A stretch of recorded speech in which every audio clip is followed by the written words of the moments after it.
Sa isang tahimik na baryo na napapaligiran ng makakapal na gubat at mahamog na bundok, may mga kwentong bumabalot sa mga aswang, mga nilalang na naglalakad sa dilim, naghahanap ng biktima. Ang takot ay kumapit sa puso ng mga tao, lalo na tuwing papalapit ang kabilugan ng buwan. Isang panahon kung kailan ang mga aswang ay sinasabing pinakamakapangyarihan. Si Lolo Teteng, isang matandang lalaki na may matibay na diwa at pusong puno ng tapang, ay nakatira sa baryong ito sa loob ng maraming dekada. Kilala siya sa kanyang karunungan at sa kanyang kakayahang makaramdam ng panganib. Madalas siyang lapitan ng mga tao sa baryo para humingi ng payo. Ngunit habang lumalala ang takot sa mga aswang, unti-unti silang nawawalan ng pag-asa. Isang gabi, habang ang buwan ay mataas sa kalangitan, isang nakabibinging ungol ang umabot sa mga tainga ng mga tao. Ang mga tao sa baryo ay nagtakip ng kanilang mga pintuan, ngunit si Lolo Teteng ay nanatiling matatag. Kinuha niya ang kanyang mga lumang kagamitan sa pangangaso, isang kahoy na tungkod na may mga simbolo ng proteksyon, at isang supot na puno ng asin at bawang, mga tradisyonal na panangga laban sa mga aswang. Habang siya ay naglalakad sa gubat, ang hangin ay naging mabigat sa isang hindi natural na katahimikan.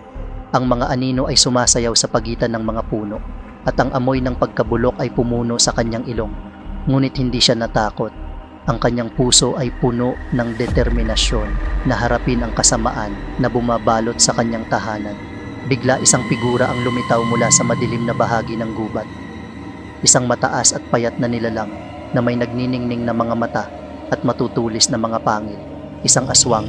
Ang anyo nito ay nagbabago mula sa tao patungo sa halimaw. Si Lolo Teteng ay nagtaas ng kanyang tungkod. Binibigkas ang mga sinaunang dasal na ipinamana sa kanya ng kanyang mga ninuno. Ang nilalang ay sumugod sa kanya. Ngunit handa si Lolo Teteng. Sa isang mabilis na galaw, inihagis niya ang asin sa aswang na nagdulot sa nilalang na umatras sa sakit. Hindi ka makakalapit sa baryo ko, sigaw ni Lolo Teteng. Ang kanyang boses ay puno ng determinasyon. Ang laban ay nagpatuloy at si Lolo Teteng ay gumagamit ng kanyang kaalaman sa lupa upang malampasan ang nilalang.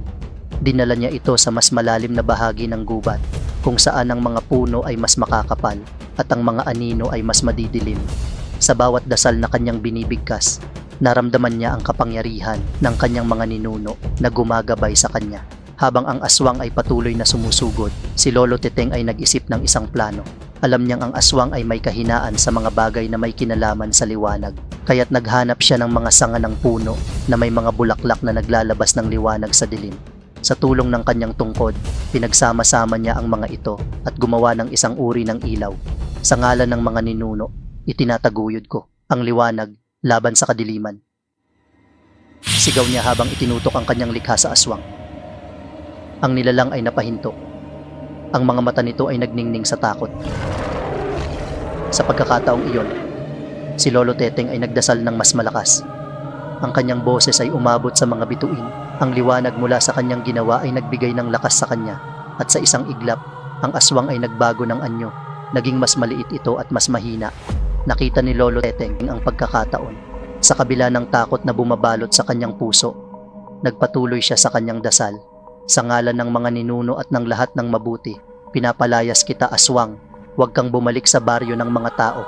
Habang siya ay nagdarasal, ang liwanag mula sa kanyang likha ay lumakas, nagbigay ng liwanag sa buong paligid. Ang aswang, na ngayon nagiging mas mahina, ay nagngangalit at sumisigaw. Hindi mo ako matatalo, Lolo Teteng. Marami na akong nakuha sa baryong ito. Ngunit hindi nagpatinag si Lolo Teteng. Hindi ka na makakabalik. Ang mga tao sa baryong ito ay may lakas at tapang, at hindi kami matatakot sa iyo. Sa kanyang huling dasal, itinuro niya ang kanyang tungkod sa aswang, at sa isang malakas na pagsabog ng liwanag, ang nilalang ay napaluhod sa lupa. Sa isang iglap, ang aswang ay naglaho sa harap niya, nagiging usok na unti-unting nawala sa hangin. Ang katahimikan ng gubat ay bumalik, at ang mga bituin ay muling nagniningning sa kalangitan. Si Lolo Teteng ay humihingal, pagod ngunit puno ng tagumpay. Nang bumalik siya sa baryo, sinalubong siya ng mga tao na puno ng takot at pag-aalala. Lolo Teteng, ano ang nangyari? Nakita ka naming pumasok sa gubat. Tanong ng isang batang babae na may takot sa kanyang mga mata. Na ipagtanggol ko ang ating baryo. Sagot ni Lolo Teteng, ang kanyang boses ay puno ng lakas. Nawala na ang aswang. Ngunit dapat tayong maging mapagbantay. Ang mga nilalang na ito ay hindi basta-basta nawawala. At si Lolo Teteng ay naging tagapagturo ng mga kabataan sa baryo. Ibinabahagi ang kanyang kaalaman tungkol sa mga aswang at kung paano sila mapapangalagaan. Ang mga bata ay nakikinig ng mabuti. Ang kanilang mga mata ay puno ng pag-asa at takot, ngunit higit sa lahat, puno ng determinasyon na ipagtanggol ang kanilang tahanan. Isang araw, habang nagkukwentuhan sila sa ilalim ng isang malaking puno, may isang batang lalaki na nagtanong, "Lolo Teteng, paano natin malalaman kung may aswang na nagbabalik? Paano natin sila mapipigilan?" Ngumiti si Lolo Teteng at sinabing, "Mahalaga ang ating pagkakaisa. Dapat tayong maging mapagbantay at laging handa. Ang mga aswang ay mahuhuli sa kanilang sariling takot. Kung tayo ay sama-samang magtutulungan, wala silang magagawa sa atin." Mula noon, ang baryo ay naging mas masigla. Ang mga tao ay nag-organisa ng mga pagtitipon tuwing kabilugan ng buwan, hindi lamang upang ipagdiwang ang kanilang tagumpay kundi upang magdasal at magbigay ng pasasalamat sa kanilang mga ninuno. Ang mga bata ay natutong gumawa ng mga simbolo ng proteksyon mula sa mga dahon at sanga, at ang mga matatanda ay nagbahagi ng mga kwento ng kanilang mga karanasan. Ngunit isang gabi, habang ang mga tao ay nagdiriwang, may isang kakaibang pangyayari. Isang malakas na hangin ang humagupit sa baryo at ang mga ilaw ay nagpatay-sindi. Ang mga tao ay nagtinginan, nag-aalala. May masamang presensya, bulong ng isang matandang babae. Si Lolo Teteng, na naramdaman ang pagbabago sa hangin, ay agad na tumayo. "Huwag tayong matakot, magdasal tayo at magkaisa." Sa kanyang utos, ang mga tao ay nagtipon sa gitna ng baryo, naghawak kamay at nagdasal ng sama-sama.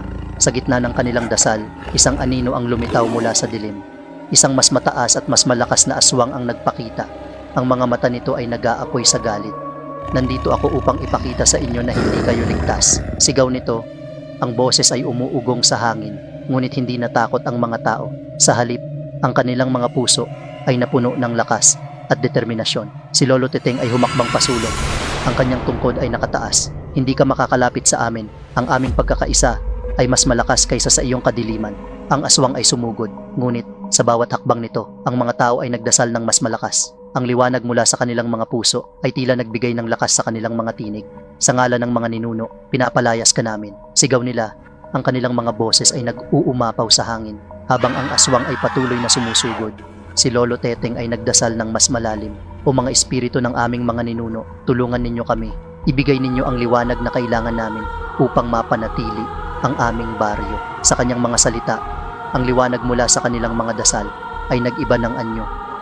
Nagiging isang makapangyarihang aura na pumapalibot sa baryo. Ang aswang, na ngayon naguguluhan at natatakot, ay huminto sa kanyang pag-atake. "Ano ang nangyayari? Bakit ako natatakot?" "Ang takot mo ay mula sa iyong sariling kadiliman." Sagot ni Lolo Teteng. "Walang puwang para sa iyo dito. Ang aming pagkakaisa at pagmamahal ay mas malakas kaysa sa iyong mga pangil." Sa isang malakas na sigaw, ang mga tao ay nagbigay ng huling dasal at ang liwanag ay sumiklab. Nagbigay ng isang napakalakas na pagsabog na nagpalutang sa aswang. Ang nilalang ay napaluhod. Ang mga mata nito ay nagiging malabo. "Hindi ko kayang labanan ang liwanag." Sigaw nito bago tuluyang naglaho sa hangin. Nang matapos ang laban, ang mga tao ay nagpasalamat sa kanilang tagumpay. Ang baryo ay muling napuno ng liwanag at saya, at ang takot na dulot ng aswang ay unti-unting naglaho. Si Lolo Teteng, bagaman pagod, ay puno ng kasiyahan at pagmamalaki sa kanyang mga kababayan. "Ngunit huwag tayong maging kampante," paalala niya sa mga tao. "Ang mga nilalang ng kadiliman ay maaaring bumalik. Dapat tayong patuloy na magkaisa at maging mapagbantay." Mula sa gabing iyon, ang baryo ay nagpatuloy sa kanilang mga tradisyon. Ang mga tao ay nag-organisa ng mga regular na pagtitipon upang magdasal at magbahagi ng mga kwento. Ang mga bata ay natutong gumawa ng mga simbolo ng proteksyon at ang mga matatanda ay nagpatuloy sa pagbabahagi ng kanilang karunungan. Si Lolo Teteng ay naging simbolo ng lakas at katatagan. Ang kanyang mga kwento ay naging inspirasyon sa mga kabataan at ang kanyang mga aral ay nagbigay ng liwanag sa kanilang landas. Ang baryo ay naging mas masigla, puno ng pag-asa at pagmamahal. Isang araw, habang nagkukwentuhan ang mga bata sa ilalim ng puno, may isang batang babae na nagtanong, "Lolo Teteng, ano ang mangyayari kung may bumalik na aswang?" Ngumiti si Lolo Teteng at sinabing, "Kung may bumalik, alam na natin kung ano ang dapat gawin. Ang ating pagkakaisa at pagmamahal ang ating pinakamakapangyarihang sandata. Huwag tayong matakot sapagkat tayo ay magkakasama." At sa mga salitang iyon, ang mga bata ay nagpasya na patuloy na ipagpatuloy ang kanilang mga tradisyon, hindi lamang para sa kanilang sarili, kundi para sa mga susunod na henerasyon. Ang baryo ay naging isang simbolo ng katatagan at pagkakaisa, At ang kwento ni Lolo Teteng ay patuloy na isinasalaysay sa bawat kabilugan ng buwan. Kung kayo po ay mayroong mga karanasan na nagbigay sa inyo ng takot, misteryo, o kahit na mga hindi maipaliwanag na pangyayari, nais naming marinig ang inyong mga kwento. Maaari po kayong mag-email sa amin sa takotkwento@gmail.com upang maipadala ang inyong mga kwento.